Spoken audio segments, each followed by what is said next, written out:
प्यारे छात्रों, आज मैं आपके सामने अल्कीन चैप्टर का इम्पोर्टेंट पार्ट स्टीरियोआइसोमर की चर्चा करूंगा। यह स्टीरियोआइसोमर एग्जामिनेशन के पॉइंट ऑफ व्यू से काफ़ी महत्वपूर्ण है। Competitive examinations, under graduate examinations, post graduate examination, ये सब के लिए बड़ा इम्पोर्टेंट एस्पेक्ट है। मैं उसे डिस्कस करने जा रहा हूँ, आप ध्यान से सुनेंगे। ये देखिए, स्टीरियोआइसोमर्स ऑफ 3-pentene-2-ol है। ये गिवन कंपाउंड है। इस पर स्टीरियोआइसोमर डिस्कस करने के पहले ये आवश्यक है कि हम इसका स्ट्रक्चर लिखें, इसके बाद हम स्टीरियोआइसोमर बताएं, तब हम प्रेडिक्ट कर सकते हैं कि इस मॉलिक्यूल के अंदर कितने स्टीरियोमर्स होंगे। तो हम स्टार्ट करते हैं। स्टीरियोआइसोमर्स एक कलेक्टिव नाम है। स्टीरियोआइसोमर्स एक कलेक्टिव नाम है जिसमें ऑप्टिकल आइसोमर्स तथा ज्योमेट्रिकल आइसोमर्स दोनों पाए जाते हैं।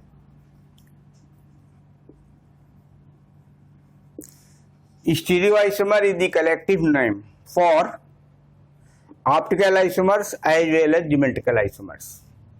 Second point is structure formula. Molecule का क्या स्ट्रक्चरल फार्मूला है? जब तक आप इस स्ट्रक्चरल फार्मूला का नॉलेज नहीं होगा, आप प्रेडिक्ट नहीं कर सकते कितने स्टीरियोआइसोमर बनेंगे। तो मैं स्ट्रक्चरल फार्मूला लिख रहा हूँ। CH3 CH CH CH star OH and CH3। अभी देखना है कि ये जो स्ट्रक्चरल फार्मूला है वह 3-pentene-2-ol है या नहीं है। तो इसका नंबरिंग इधर से करेंगे, number 1, number 2, number 3, number 4, number 5। ये ऑल है यानी अल्कोहल भी है और अल्कीन भी है। ये अल्कोहल और अल्कीन दोनों का कंबाइंड फॉर्म है, इसलिए नाम तो सही है। अब इसमें ये देखना है कि इसमें स्टीरियो सेंटर्स हैं या नहीं हैं। नंबर ऑफ स्टीरियो सेंटर, क्योंकि स्टीरियो सेंटर ही स्टीरियो आइसोमर्स के लिए रिस्पॉन्सिबल है। So number of stereo centres, वह सेंटर्स जिससे स्टीरियोमर्स जनरेट होता है। तो अगर आप देखेंगे तो इसमें एक सेंटर तो दिखाई दे रहा है। ये जो स्टार कार्बन है, कायरल कार्बन है। कायरल कार्बन, इसे 4 डिफरेंट ग्रुप्स और एटम्स जुड़े हुए हैं, इसलिए कायरल है। इसकी संख्या n है। तो पहला तो सेंटर ये है, ये सेंटर पहला सेंटर है। यह जो सेंटर है टेट्राहेड्रल स्टीरियो सेंटर है। टेट्राहेड्रल स्टीरियो सेंटर, क्योंकि यह जो कायरल कार्बन है, यह कायरल कार्बन टेट्राहेड्रल स्ट्रक्चर है इसका। और दूसरा एक सेंटर है ट्राइगोनल प्लेनर स्टीरियो सेंटर है। ट्राइगोनल प्लेनर स्टीरियो सेंटर, तो ये जो है मैं लिख के बताता हूँ।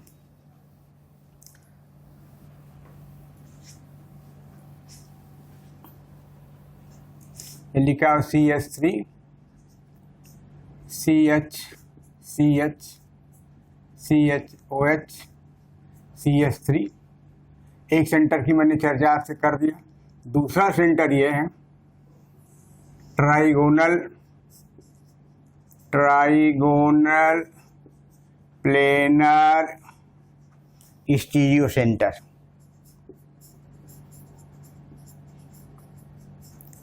ट्राइगोनल क्यों है? क्योंकि यह कार्बन sp2 हाइब्रिडाइज स्टेट में है, sp2 है, इसलिए ट्राइगोनल प्लेनर स्टीरियो सेंटर है। इस सेंटर पर क्या जनरेट होगा? दिस सेंटर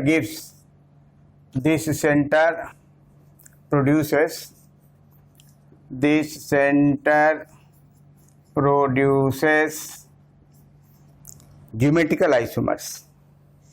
ज्योमेट्रिकल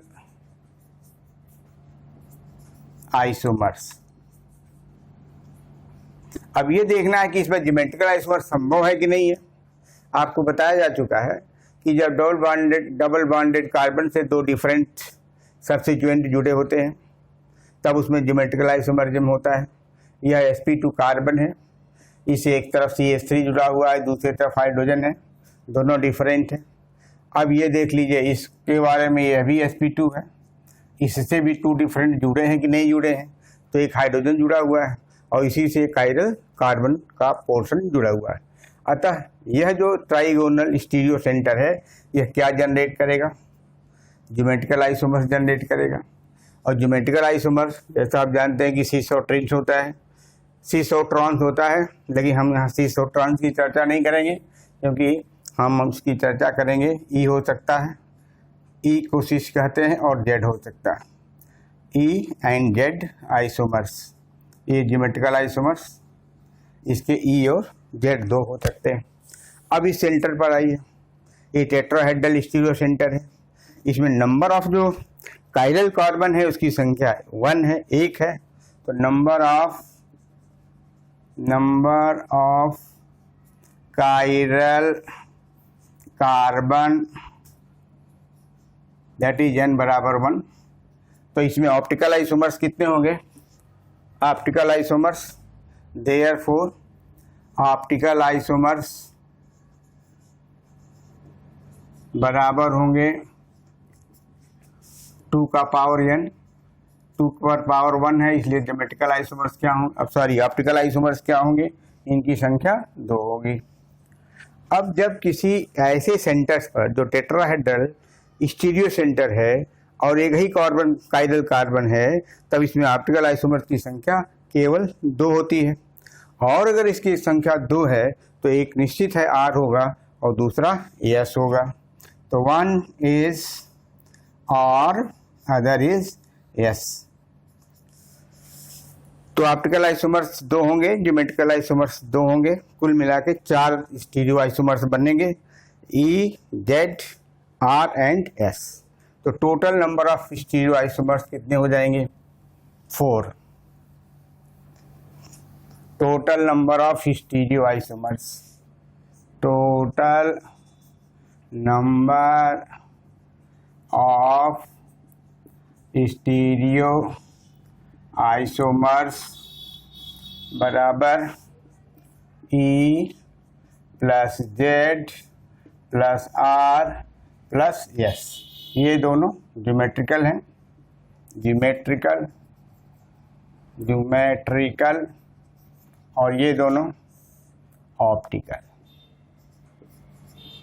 जैसा हमने आपको बताया है कि स्टीरियो आइसोमर में ऑप्टिकल और ज्योमेट्रिकल आइसोमर दोनों आते हैं।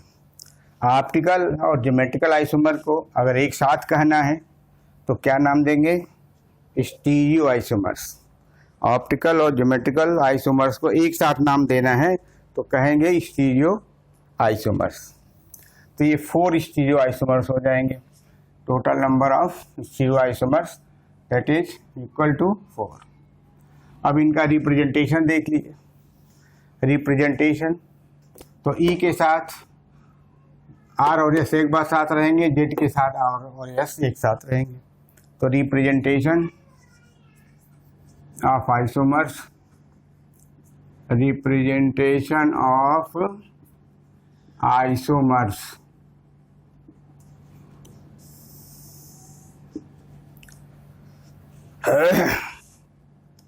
ये CH3 है, ये ऊपर लिख दिया CH3, यहाँ लिखा H, डबल बॉन्ड किया, H इधर किया, C इधर किया, एक इधर नीचे बॉन्ड प्रोजेक्ट कर दीजिए, एक बॉन्ड ऊपर प्रोजेक्ट कर दीजिए ऐसे।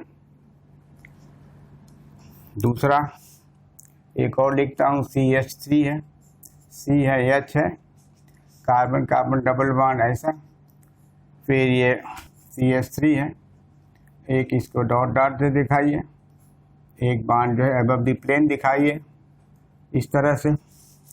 अब इसमें क्या रखना है, H और OH रखना है, तो बॉटम वाले पर एक बार H रख दीजिए, दूसरी तरफ OH रख दीजिए, फिर इसमें इसके उलट कर दीजिए। तो यहाँ पर OH ला दीजिए और यहाँ पर H ला दीजिए। अब नाम क्या होगा इसका? नाम इम्पोर्टेंट है जानना। देखिए ये CH3 इधर है, ये बड़ा ग्रुप है यानी ये एटॉमिक नंबर इसका ज़्यादा है हाइड्रोजन से, इसलिए प्रीफर्ड होगा ये। और उसी तरह से इधर में कार्बन है ज़्यादा है, ये हाइड्रोजन है, तो ये नीचे की साइड में हो जाएगा। तो यह जो डबल बॉन्ड के कारण जो ज्योमेट्रिकल आइसोमर बनेगा उसको क्या बोलेंगे? ई बोलेंगे, ई बोलेंगे। तो यह हो जाएगा ई। अब ई किस नंबर पर है? नंबरिंग करता हूँ 1 2 3 4 और 5।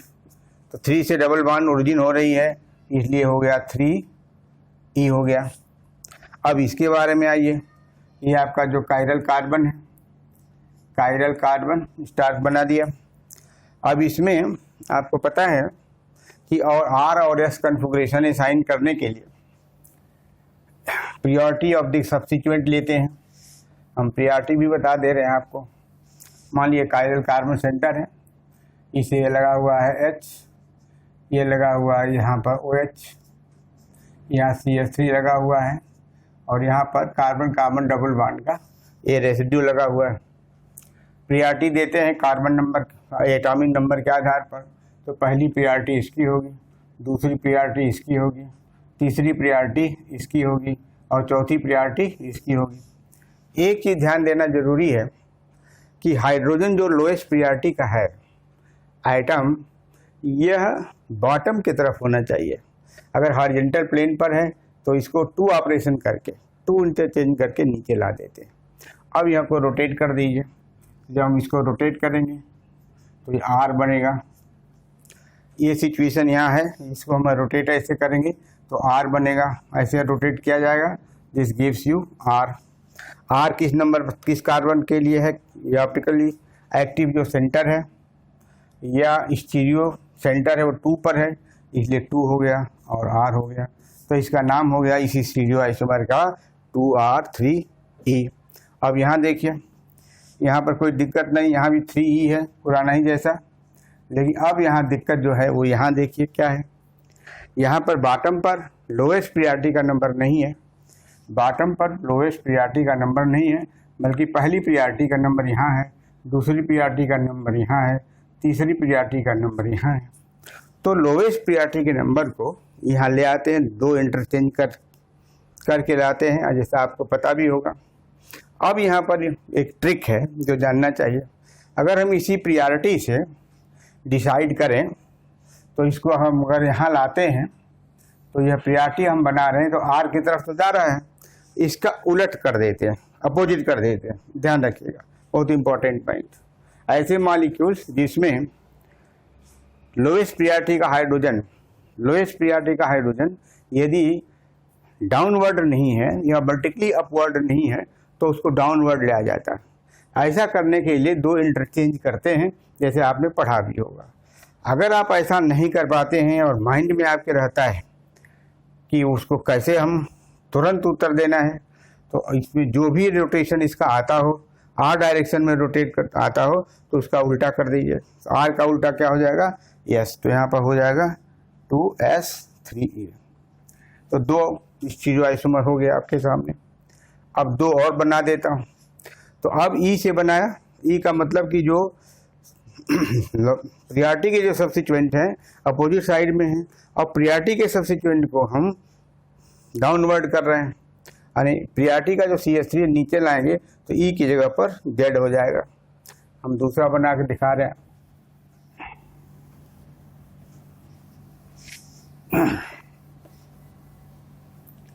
देखिए अब यहाँ पर कार्बन कार्बन डबल बॉन्ड हो गया। अब यहाँ CH3 यदि यहाँ करें CH3 यहाँ कर दीजिए, बाकी कोई चेंज ना करिए। CH3 ऐसा और ये ऐसा कर लीजिए, तो ये हो जाएगा OH इसी जैसा, कोई चेंज ना करिए इसमें।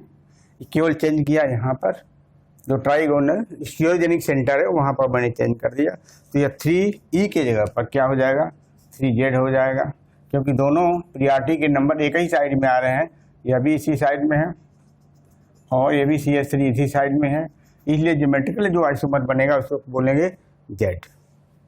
और ये अपने जगह पर है तो 2R हो जाएगा, 2R 3Z।